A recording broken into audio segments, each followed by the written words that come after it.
After lineup changes and a comeback win over the Denver Nuggets, some Bulls fans are riding high again for this team. I'm going to talk about one of the things that stood out in this win that I hope does continue for the team. And no, I'm not talking necessarily about the benching of Patrick Williams. We're going to talk a little bit about that, plus updates to several of the Chicago Bulls trade rumors, all that plus more right after this. You are now tuned in to Chicago Bulls Central, your number one place for all Chicago Bulls news and content.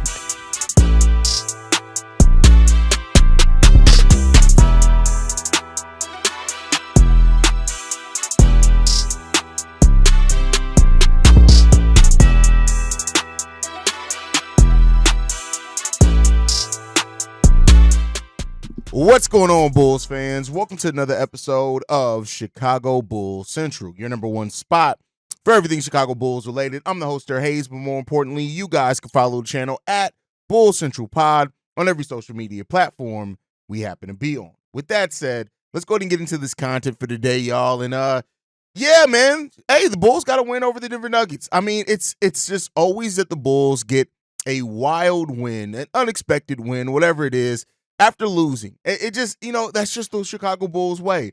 And they did so looking really good in the second half of that game, playing with energy, with focus, effort on both sides of the ball.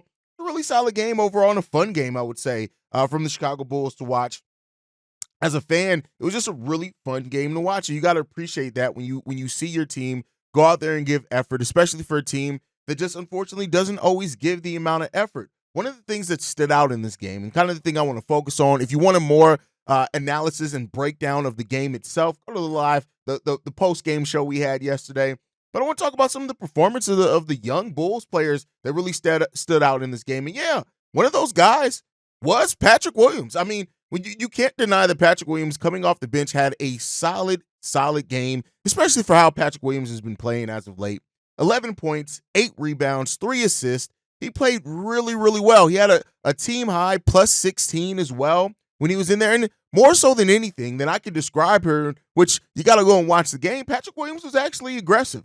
When Patrick Williams plays the way that so many of us have been calling and asking for Patrick Williams to play for so long, like it is what it is when it comes down to it. We know what Patrick Williams can be. And that's part of the problem with Patrick Williams is that we see it. But I mean, listen, still with this, it still was 11 points. It was 8 rebounds. It was in 28 minutes almost. So it was basically the normal production. His shots just fell. So, which is really good to see. And again, his aggression level as far as that he was moving out there with intention. He wasn't out there. You didn't forget that Patrick Williams was out there on the court or anything like that. But it did take 12 shots to get 11 points.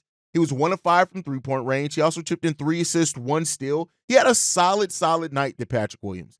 And I think one of the things that was important in this, while he did still take a lot of threes at 4, we took 53 threes last night. Everybody's going to get a lot of threes. But where his makes mainly came from was in 15 feet. With 15 feet and in is where he operated in. And so I think that's a really good place and kind of a point. If you want to jumpstart Patrick Williams' offense and get him a little bit more involved, get him actions closer to the basket. I think that's the thing. Like Patrick Williams has been a really good three-point shooter over his career, nearly 40% three-point shooter, right? But I think when you want somebody to kind of be more consistent, there are very few players in the NBA that can be so consistent taking mainly just threes, right? And so you want Patrick Williams, especially with the size, you want him near the rim. Now, Pat, the designer who I co-host Locked on Bulls with, we did our post-game show over there as well, and he pointed out, he was like, well, do we know that Patrick Williams has what it takes, and is he ready to bang with the bodies down low that it's going to take to actually be there? And I'll say this, hey, that's what, for people who say Patrick Williams isn't a power forward, that's how you can tell, right? If Patrick Williams isn't willing to do that, then he's not as good in the mid-range, but he has the body, he has the size, he has the wingspan, right? He has the strength. And so I think that that's something as far as however long this bench experiment goes for Patrick Williams, or even if he does with Zach LaVine being out for a little while, which we'll talk a little bit about, if he moves back into the starting lineup, get Patrick Williams more actions and opportunities near the basket. And that may be a key to getting him and keeping him more active, getting him more rebounds, things like that. And we'll see how that shapes out for Patrick Williams. When you look at his rebound breakdown as well, 3 of those were offensive rebounds, 5 were defensive rebounds. That's a really nice split there. And so let's see if that could be something that, maybe Patrick Williams, and I know I've kind of been over the fact of trying to find something to unlock P. Will, but maybe that's something to just get better out of P. Will, maybe. So we'll see there. Another player that had maybe the best game not only of the season, but maybe his career was Dalen Terry. 13 points, 4 rebounds, 2 assists, 1 steal. Listen, I know he's in his 3rd year, but, he hasn't really played a lot of minutes over his NBA career, but 5 of 6 from the field, 3 of 4 from three-point range, the 1 steal, the 4 rebounds. He was very active, only 1 turnover for him and only 1 personal foul. He was plus 11 on the court yesterday. You like that. The 13 points, the activity from Dalen Terry. And he's another player, is that when he gets into some type of rhythm or he has a really good game, you start seeing why, right? Why that potential's still there in Dalen Terry, and you don't want to necessarily give up on him. You just need to see it more consistently. Maybe it's with more opportunity that needs to come to that he can benefit from that. I typically fall in the mindset of opportunities earned. So when a player's not getting a lot of opportunity, my mind goes to, okay, why aren't they getting that? But then again, with Billy Donovan, I don't know if I can have that. That would be my typical mindset under any other coach. But with Billy Donovan, can you really have that? I don't know. So, there you go on that one. He played 13 minutes as well. And then Matas Buzelis. Matas made the energy plays. He had 2 crazy dunks. He dropped Aaron Gordon and went for a dunk on that one. 4 rebounds, 2 assists, only 1 turnover, 1 personal foul. He had a plus-minus of plus 10 last night as well, 9 points. It was a really good game for Matas Buzelis, and he impacted that game when he was in it. And you saw the confidence rise and build. And unfortunately, this is not something that we haven't seen from Matas Buzelis before. It's just something that we don't get consistently because Billy Donovan doesn't play him consistent minutes. And so you're going to see some very big inconsistencies from a rookie anyway, on top of a rookie that's not really playing a lot. And then, as I told you before, I have my personal issues with Billy Donovan's development plan when it comes down to some things with him as well. So, there's that aspect of it. But I think overall, Matas Buzelis had a very active game last night, and the results were there, and the confidence building was there. The energy, momentum, shifting things that he can do was all there. We got to see the Matas Buzelis effect. He was the first player off the bench, which even with Patrick Williams moving to the bench, with seeing Matas Buzelis there off that bench first was great to see, right? And when you look at it, when Matas Buzelis gets over 18 minutes, he's averaging almost 8 and 5, 8 and 4.5, basically is really what it comes down to. And I tell you, that's not great production, right? But for a rookie that's hasn't really had a great game plan ran for them, he's definitely not getting plays ran for him. I think that's something to really build off on. I mean, technically, in those over 20 minutes, he's giving you basically the same production Patrick Williams has almost averaged for his career as a starter. And again, this isn't to necessarily compare Patrick Williams and Matas Buzelis, but it's to just say, there's something to be said there. You already see the defensive impact that he's having, the block shots that he gets as well. So, I mean, we'll see how this continues to go, but I was really impressed, and I like that those 3 young players stepped up really big for the Chicago Bulls in a game where we needed their impact. It was against a team like the Denver Nuggets, and they all showed out. And Billy Donovan talked a little bit about kind of his mindset in playing the young players, which we get a lot of Billy Donovan's mindset quotes, but he says this. I think there's times I come in here with the media and you ask, why are Patrick's minutes being reduced? Or why is Patrick not closed? Or Josh Giddey has not closed? Sometimes in the moment there, you're trying to make a decision that's best for the team in terms of selection of players. I don't always get it right, but I'm trying to from my gut on how a guy is playing or how the game is going. I don't think that you're off base by that. I think there have been some games that Patrick hasn't played normal minutes, and people ask me why. Well, why hasn't he played? Maybe another group has played better. It's certainly a fair question and a very accurate one. There are some times when you get a matchup like, let's say, the Warriors, Andrew Wiggins, or even Aaron Gordon, and you say Patrick's probably got a better matchup for those guys. So Billy Donovan's rotations are something he keeps being asked about. He's going to keep being asked about as long as, this Bulls team went younger, but the younger guys aren't playing. I think media is always going to ask that question. And it's a fair one to ask. And I think in last night's game, Billy Donovan did something he doesn't always do well. He read the room, and he allowed players that were playing with momentum, playing with energy, and he allowed them to finish it out. He basically rolled the hot hand. And you got to love to see that when it comes down to it. And that may be a key here over the next few games for the Bulls as well. as they move on, as Zach LaVine is prepared to take a few days off. He's going to be away from the team for a little while, reportedly because his wife is about to have their next child. It's going to give an opportunity for some other players to step up. And I think that when you have these young guys who are coming off this game, and I'm not saying that you can expect that every game. I'm not even saying that the Bulls are going to necessarily win a bunch of the games they have next up coming up. But I think that, you want to continue to see and give these guys a chance, and let's see what they can have. You're going to have to rely on some of these guys. You got no Zach. We don't know when Kobe's coming back as well. We did get an update that Kobe White could come back by Sunday, I think is what they said, which is really cool. If that's not the case, we do play at home Tuesday against Miami, which is the last game, I believe, before the trade deadline. So maybe Kobe White makes his return by then. But you're going to Boston, you're going to Toronto, you're going to Detroit. That's the next few games you're going out to on a 3-game road trip. Can the Bulls take care of business there? We'll see. But, without having Zach LaVine, you're going to have to rely on some other players. And that's hopefully something that Billy Donovan can do over this next stretch. Trust these guys, give these guys opportunities to sink or swim, and then let's see what we have in them. Like, you'll never fully be able to evaluate young players unless you really give them a chance to succeed or fail. And if they fail, cool, you know what to do with that. If they succeed, though, right? That's the thing. If these young guys succeed, then you have something that's more sustainable that you're trying to build and things like that. But this is a wildly inconsistent team. It's good that they're going to get some, and I've said this every time I've gone on a rant about how bad this team is. I've always said in every bit of those rants, they're going to win some games. They're going to win some games against some good teams. They're going to beat some good teams. Make no mistake about it. They're going to do that. But I think ultimately, how they sustain that is going to be the question. They still have 84 points in the paint.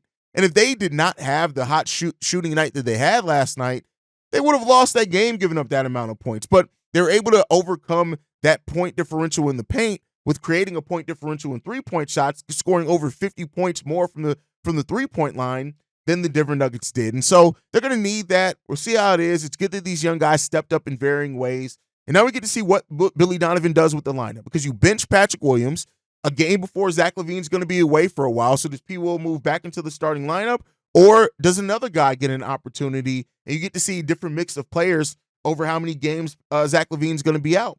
That's something that we're going to see and watch and monitor here as well as we continue to do this. Now, with that said, let's go ahead and do another trade rumor roundup, because we got updates to just about every trade rumor around the Chicago Bulls. It came out late last night from Brian Windhorst saying this. We're dancing around this because I've been burned on aggregation. But the bottom line is that Bradley Beal is not going to waive his trade. Bradley Beal will not waive his trade clause for cold weather cities, Chicago included. And, this came out with Frank Katz and Brian Windhorst. And I think that when it comes down to it, all right, that's not surprising. Cool. Bradley Beal would not waive his no trade clause to come to Chicago or a cold weather city or a losing team. Cool. It is what it is. Now, it was a speculative conversation. It wasn't a conversation like reporting on this is exactly what's said. But all right, nobody wanted Bradley Beal here. Now, can the Bulls get involved in a different way as the third team in a different way? That's a possibility if those talks were already going on. We did get confirmation as well that the Bulls had some exploratory talks on that. But here's the thing that I'll come down to. Is the Nurkic thing still on the board as well?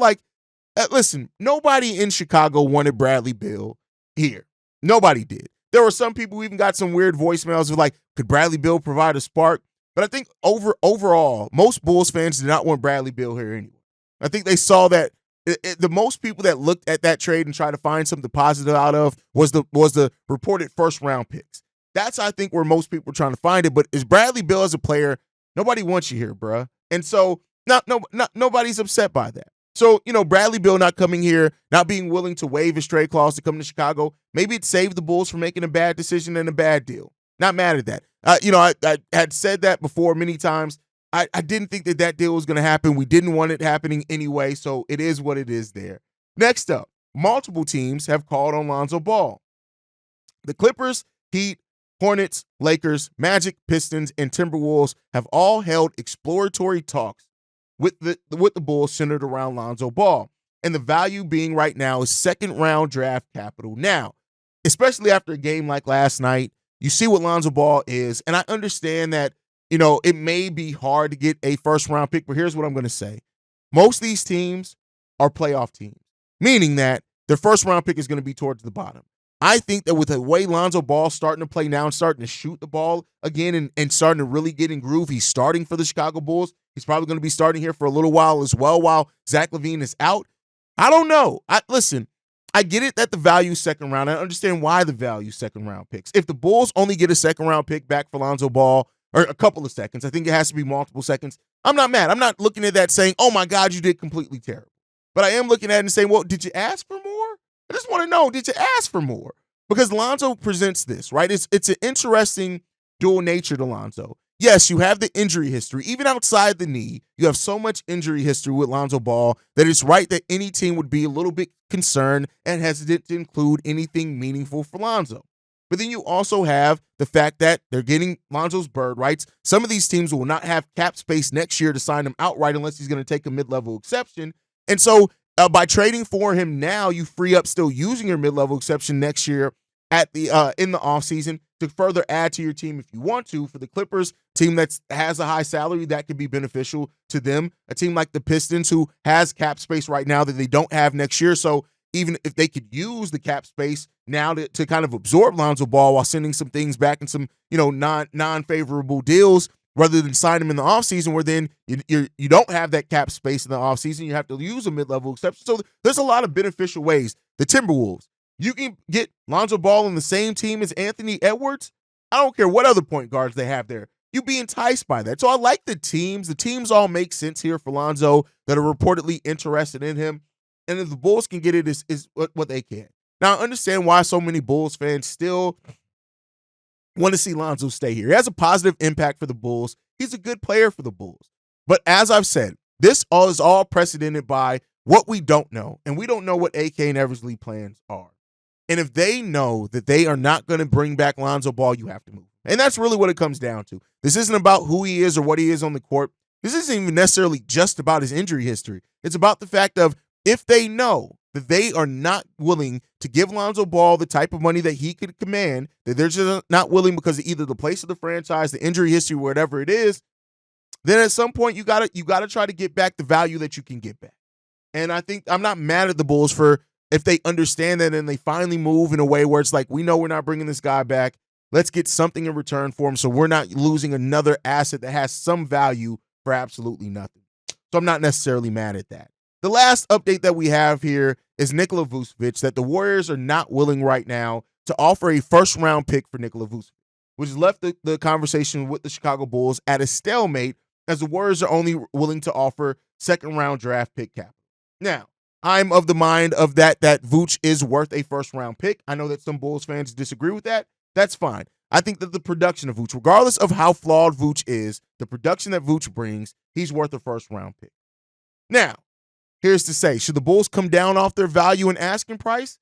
I think with another year left on Vooch's contract, you have another offseason and another transactional period between the offseason and next year's trade deadline to do that. Now, of course, you'll probably get less back, whereas maybe a team's offering 2 seconds. Now, maybe it is only a second if the value doesn't rise to a first-round pick over the next time. So the Bulls gotta monitor that. Try to keep a level head of all this, right? I have, much like the Bulls should have, the value that I think that these players are at and that I would love to see the Bulls be able to get back for these players. But at the same time, the market is the market, and you have to kind of know the ebbs and flows of that market before you want to make a decision and risk, what you could have guaranteed now for maybe future value that just may never come around, right? So you have that aspect of things you always want to look at as well for the Bulls. But I know there will be a lot of people that are disappointed if the Bulls were only to get a few seconds back for Nikola Vucevic.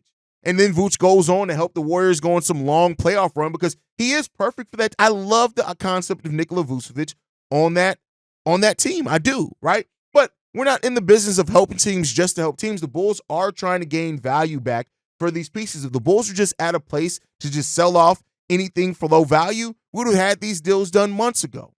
So I think that's the place that we still sit in. The value that AK and Eversley have for these players, they are not willing to come so far down of. Now, we did get a report yesterday that the Bulls were willing to come off some of what their initial asking price and value was for some of these players, which is perfectly fine. but you don't want to go in the toilet for it either, right? You want to balance that out. So we'll see what happens. Overall, like I said, I'm going to keep saying the still more likely thing than anything is that nothing happens. I still think that's the most likely thing. Nothing happens for the Chicago Bulls. Nothing happens. Now, we have heard things like the Lakers could be interested in him or Jakopoto or Jonas Valanciunas. And then, listen, I've said it before. If you can get a bidding war started, that's how you get the best value. And so, like for the Lonzo thing, 6 teams being interested in Lonzo, you better be upping that value via a bidding war. If 3 teams are interested in Nikola Vucevic, you better be using that to try to garner some type of bidding war. That's just smart business. Now, will they operate in smart business? That's a story for another day.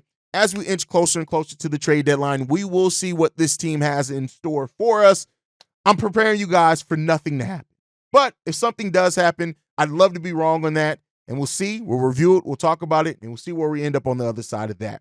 But that's my time for today, guys. Thank you so much for tuning in. Make sure you guys are following the show at Bull Central Pod. You can send us any feedback, questions, comments, concerns. BullCentralPod@gmail.com. Lastly, if you want to leave a text message and our voicemail for the mailbag, the number to do so, 773-270-2799. We are the #1 spot for everything Chicago Bulls related, but that's thanks to you lovely and beautiful people. And like I like to end every episode on, go Bulls. Love you guys. See you right if you can, y'all. Peace. This has been a presentation of the Break